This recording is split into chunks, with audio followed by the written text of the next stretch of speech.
Okay, Claire Ricker from the Department of Planning and Community Development. Thanks so much for joining me. I'm Jeff Barn from ACMi, filling in for James Millen, who usually has this duty, but always good to talk to you, Claire. It's been a while since I've seen you at Town Hall, and I know you have been very busy. We're going to be covering the sustainability efforts for Cooke's Hollow, the gas leak safari coming up. We covered that story on ACMi News just a few weeks ago. I'm interested to hear what you have to say about that.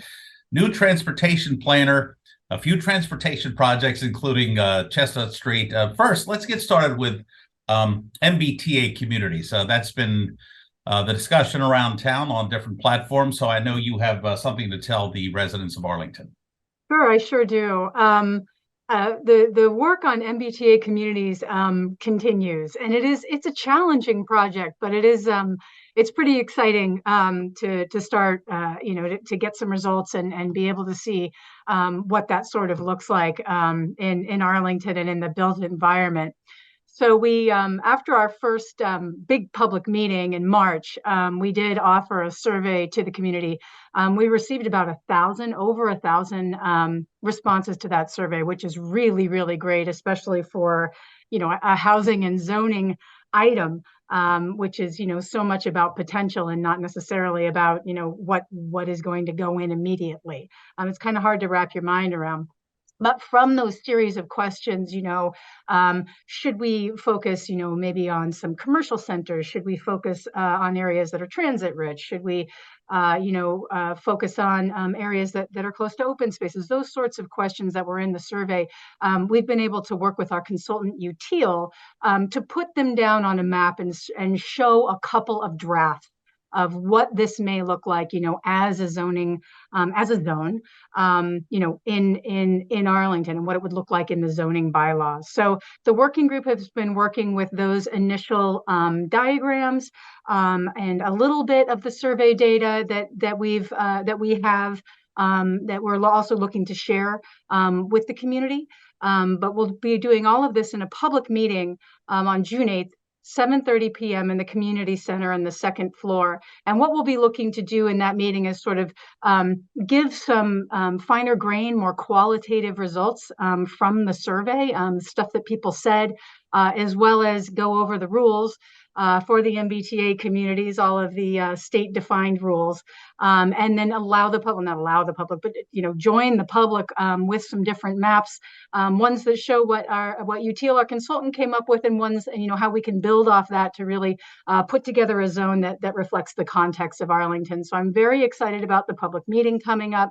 Very excited about the work the working group has done and being able to talk about the survey with the community, as well as really start to put pen to paper on these maps and start to decide where this zone is going to go. So everyone should be sure to, if they can make the meeting, great. If they can't, obviously it will be recorded as usual. And of course, there will be more opportunities for participation and outreach, as we continue to move through this process. So I hope that's a good update. And I do hope people will come to the meeting on Thursday night. I would imagine you're going to have quite a crowd. It's been quite the discussion, especially on Arlington List. Now, will this be the first draft that's presented publicly on June the 8th? That's right. This is the first draft. It's rough. It does meet the terms, like I said, the rules, the sort of the technical items that the state has laid out, and thank goodness we have a good consultant who's great at representing that. But this is just a draft. This is a first pass at where and how and where this really where should this zone go in. And then once we've sort of zeroed in more on that, and we can have something that's reflected on a map, then we can start to talk about what size buildings at what density, how many units, those sorts of things. But the first question we need to answer is where and why. And that's really what we're sort of narrowing in on now. And I think, I do think this is probably the most exciting conversation for the communities to join into, because we are talking about all of Arlington. At least these first couple of maps, these first drafts, really do cover quite a bit of space. And we can start to refine and do a little better with the community. But again, this is an iterative process, and we do these first draft maps are pretty rough. Well, we look forward to seeing what that meeting reaps as far as information, and you can fine tune that monumental effort without a doubt. Speaking of monumental efforts, we have more to talk about, Claire, as you well know, the sustainability efforts at Cooks Hollow. So let's take this one by one. Sure, no problem. So David Morgan, our environmental planner, has been working on a Cooks Hollow revitalization project. And for those who don't know exactly where Cooks Hollow is, it's a very small, beautiful little park, open space over by the police headquarters, sort of behind the Arlington Catholic playing field. And there's a waterfall back there, and it's a lot of natural trees. It's a very pleasant little place. And so David and others got some funds to do a feasibility study for the Cooks Hollow Park to determine, how you could even make it a little bit better, how you minimize the harms from flooding and erosion of the Millbrook. We increase more of the native habitat of plants. And implement some landscape improvements, and we'll make it, just that much more attractive for visitors, and make it more of a place, and a place that people can go and visit. So that's a really, really neat project on a really special part of Arlington, smaller place in Arlington. So that's sort of our first sustainability project. Our sustainability coordinator, Talia Fox, will be holding Electrify Arlington coaching office hours. Those will be done on June 12th between 4:30 and 6 p.m. In the Robbins Memorial Garden between Town Hall and the Robbins Library. And if it rains, we'll just move into the Town Hall Annex, where my office is, the first floor conference room. But it'll be an opportunity for those who are looking to electrify to either shift off of fossil fuel in their property, or electrify, other parts of their property, or just people who are sort of interested in the program and the scale and scope of what needs to happen to really electrify Arlington. So that is an event that will be going on again Monday, June 12th, 4:30 to 6 in the garden between Town Hall and the Robbins Library, unless it rains. So we have that going on. And then, kind of the third thing that I wanted to go over today is the gas leaks safari. This is another initiative that David Morgan has really taken the lead on. June 9th from 9:30 to 11:30 a.m. There'll be a big yellow school bus in front of the community center. And he will be leading a tour of Arlington, some of the larger gas leaks that sort of National Grid is aware of and isn't necessarily aware of, but David has been out taking note of and measuring. These leaks are harmful to health and climate and public safety. And David has been really instrumental, and Arlington is really taking the lead kind of on what municipalities can do to work with the utility to take care of leaks like this, because it's not just, Arlington that's having these issues. It's endemic to most of Eastern Mass. But, another opportunity for Arlington to take the lead, on resiliency and sustainability efforts here. And they'll be touring around and, noting where these gas leaks are and having a conversation about it, in an effort to really work with the legislators, work with our, with our delegation to the state legislature about, how we can better work with the utility to take care of these leaks as they pop up, because, we're the ones who find them. The folks in Arlington are the ones who are walking around and understanding, where these leaks are even more clearly, I think, than the utility can in their participation. And I would be remiss if I didn't say to remind residents, if you smell a leak, call National Grid. Don't call David. Call National Grid so that they can, get it in their system and come and take a look at it. We will use that information to follow up on the town side. But please, please, please, by all means, get National Grid involved as early as possible.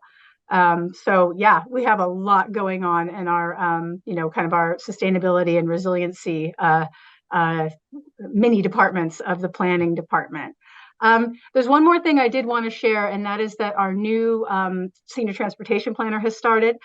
He's been here probably 2 months now, and he's really hit the ground running. I mean, obviously, we have a lot of transportation initiatives in Arlington.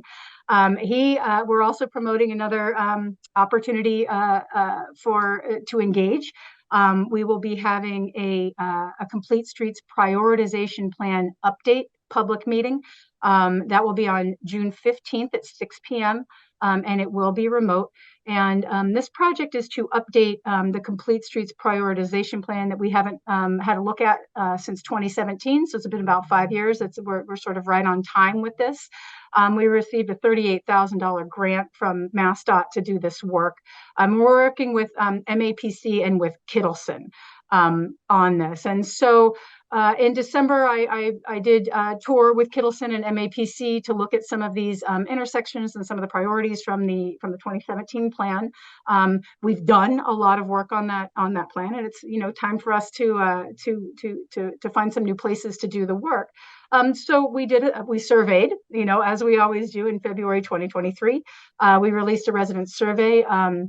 And we got about 1,200 responses. Again, phenomenal response. And we will be looking to deliver, the results of the survey and, our collaboration with DPW and with Kittleson in this public meeting on the 15th at 6. So folks should definitely register and participate, on this important. This will guide the work that we do for the next 5 years with regard to our complete streets and multimodal efforts. Chestnut Street is under construction. That's being funded by a Shared Streets and Spaces grant from MassDOT of $144,000. Pedestrian safety and road improvements.